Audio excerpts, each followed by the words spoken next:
MP board के कक्षा 11वीं के जितने भी विद्यार्थी हैं ध्यान दीजिएगा। देखिए आपका जो 1 अप्रैल के दिन फाइनली पेपर होने वाला है उसका सेट पेपर ए यहाँ पर मैं फाइनली ला चुकी हूँ आप सभी के लिए। 70 नंबर आपके बिल्कुल यहाँ पर पक्के होने वाले हैं। तो बिना किसी देरी के वीडियो को हम करते हैं शुरू। तो देखिए पहला प्रश्न हमारा कि भूगोल शब्द किस भाषा से लिया गया। तो यह जो भूगोल शब्द था वहाँ लिया गया था ग्रीक भाषा से।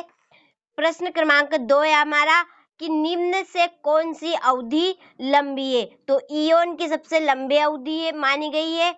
बरखान का निर्माण किस कारक द्वारा होता है। तो पवन के द्वारा होता है। आ नंबर का यहाँ पर एकदम राइट रहेगा। देखिए रेगर मृदा का दूसरा नाम क्या है। तो रेगर मृदा का दूसरा नाम है काली मिट्टी। देखिए कौन सी नवीन पर्वत श्रृंखला है। तो नई वह है आपकी हिमालय की। तो देख लीजिए आपके यहाँ पर 5 नंबर बिल्कुल पक्के हो गए हैं। तो आप इनका स्क्रीनशॉट ले लीजिए अच्छे से। ये इंग्लिश मीडियम वाले बच्चों के लिए आपके भी 5 नंबर बिल्कुल पक्के हैं। स्क्रीनशॉट ले लीजिए। देखिए यहाँ पर मैंने रिक्त स्थान भर दिए ताकि आपका ज़्यादा समय बर्बाद ना हो, क्योंकि टाइम भी बहुत कम है इसलिए आपका ज़्यादा यहाँ पर टाइम खराब नहीं किया जाएगा। देखिए पहला है हमारा कि भूगोल प्राकृतिक एवं सामाजिक विज्ञानों से घनिष्ठता से जुड़ा है। कौन कौन जुड़ा है सामाजिक घनिष्ठता से। वह है प्राकृतिक और सामाजिक यानी कि समाज। देखिए दूसरा है कि ग्रेनाइट और बेसाल्ट क्या है धरातली शैलों का उदाहरण है। ये सबसे छोटा महासागर कौन सा आर्कटिक है। सरदार सरोवर परियोजना क्या है नर्मदा नदी पर बनाई गई थी। कहाँ पर बनाई गई थी। तो नर्मदा नदी पर। तो देखिए क्वेश्चन नंबर 5 है कि सारगोसा सागर क्या है अंटार्कटिक महासागर में स्थित है। क्वेश्चन नंबर 6 है धरातली तरंगे सबसे अधिक विनाशकारी तरंगे होती है। कौन सी तरंगे होती है। तो धरातली तरंगे सबसे खतरनाक तरंगे होती है। तो आप इनका यहाँ से अच्छे से स्क्रीनशॉट ले लीजिए। 6 नंबर आपके यहाँ पर भी कंप्लीट हो गए हैं। आप भी यहाँ से इंग्लिश मीडियम वाले स्क्रीनशॉट ले लीजिए। अब हम क्वेश्चन नंबर जो 3 देखेंगे यहाँ पर जोड़ी का मिलान करेंगे। देखिए पहली हमारी सूर्यता की जोड़ी आपकी लगेगी सौर विकिरण। नदी अपर्दन तो यह है आपका वी आकार की घाटी है। इसके बाद गांधी सागर बांध कौन सा है यह है चंबल में। तीसरी जोड़ी इसके बाद है उपसौर। देखिए उपसौर की आप जोड़ी लगाइएगा 3 जनवरी में। और आखिरी जो बचा हमारा कि स्थानांतरित कृषि इसकी जोड़ी उड़ीसा व छत्तीसगढ़। देख लीजिए यहाँ पर आपकी जोड़ी यहाँ पर कंप्लीट हो चुकी है। इसके बाद ये आपका कोडवार रहेगा इस प्रकार का सेम यही देखने को मिलेगा। यही प्रश्न वो आपको 1 अप्रैल के दिन देखने को मिलेंगे। ये इंग्लिश मीडियम वाले बच्चों के लिए आप भी यहाँ से अच्छे से स्क्रीनशॉट ले लीजिए। देखिए यहाँ पर मैंने आपके एक वाक्य भर दिए हैं। आपका समय बर्बाद ना हो। समय ज़्यादा भी हमें व्यस्त नहीं करना है।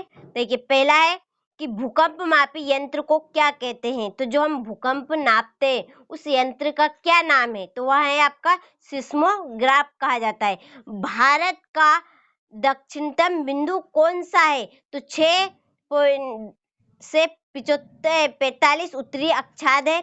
पृथ्वी के आंतरिक भाग में तापमान की वृद्धि दर क्या है। तो 1 डिग्री सेल्सियस से 32 मीटर है। यहाँ पर क्या है मीटर है।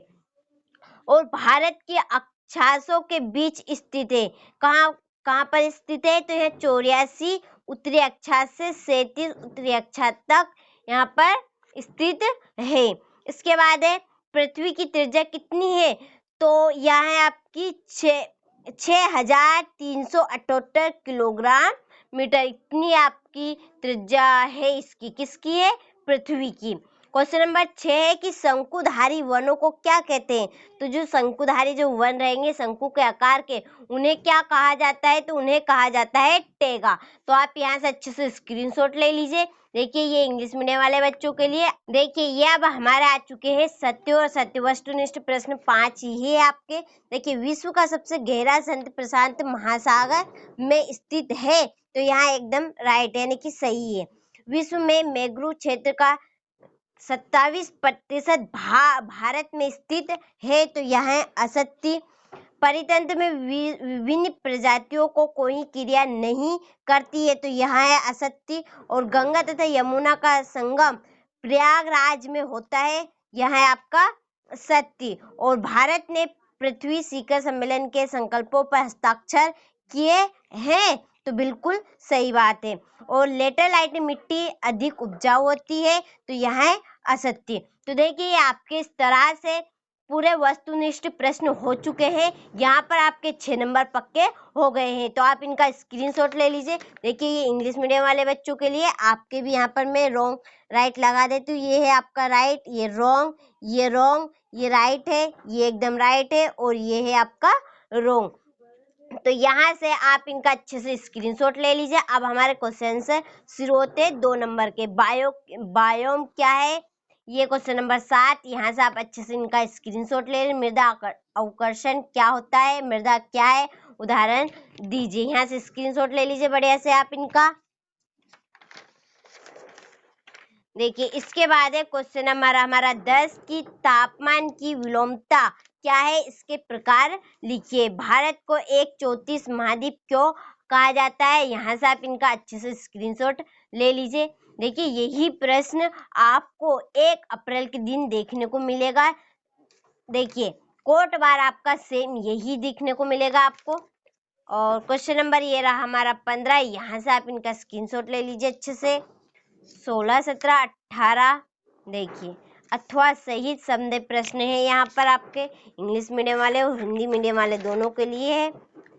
ये आपका जो हमारा 19वां है उसी का अथवा है इंग्लिश मीडियम वाले बच्चों के लिए। आप स्क्रीनशॉट ले लीजिए यहाँ से। क्वेश्चन नंबर 20 और ये पूरे प्रश्न यहाँ पर A to Z मैंने आपको बता दिए हैं। तो ये मैंने आपको 1 अप्रैल के दिन जो पेपर होने वाला है फाइनली उसका सेट पेपर A यहाँ पर मैंने आपको पूरा बता दिया। जो बच्चा अभी तक देख रहा है पूरा आपको यहाँ पर सॉल्यूशन मिलेगा। देखिए 70 नंबर आपके बिल्कुल पक्के होने वाले हैं। और मैं आपको बता दूं, देखिए हमने साल भर की जो मेहनत है हमारी वही इन 4 सेटों में आपको उपलब्ध कराएंगे, जिससे आपके 70 नंबर बिल्कुल पक्के हो जाएंगे। बहुत जल्दी आपका भूगोल का सेट पेपर भी आएगा और पूरा सॉल्यूशन के साथ उसे हम बताने वाले हैं। तो इस सेट पेपर को अच्छे से कंप्लीट करिएगा।